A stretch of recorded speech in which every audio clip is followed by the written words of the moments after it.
When working with right-angled triangles, we can use the Pythagorean Theorem to find a missing side length.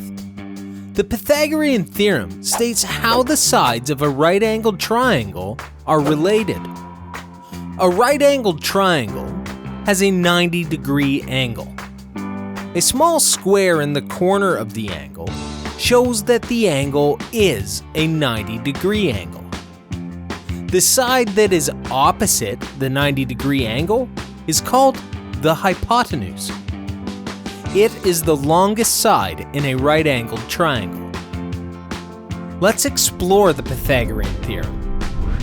Consider a right-angled triangle where side A is 3 centimeters, side B is 4 centimeters, and side C, the hypotenuse, is 5 centimeters.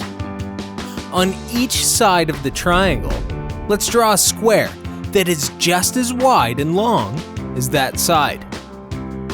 Then, let's find the area of each square. There are 3 ways to find the area.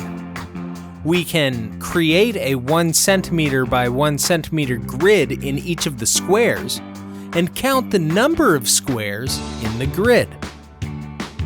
We can multiply the side lengths by themselves, or we can square each side length.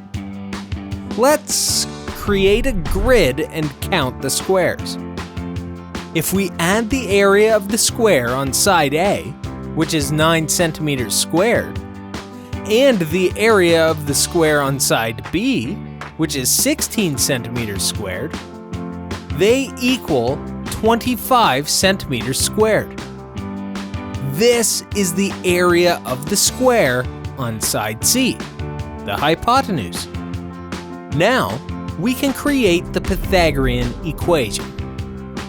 We have the area of the square on side A plus the area of the square on side B, and the sum is equal to the area of the square on side C. This gives us the Pythagorean Theorem, which is a squared plus b squared equals c squared. Now you can use the Pythagorean Theorem to find a missing side length of a right-angled triangle.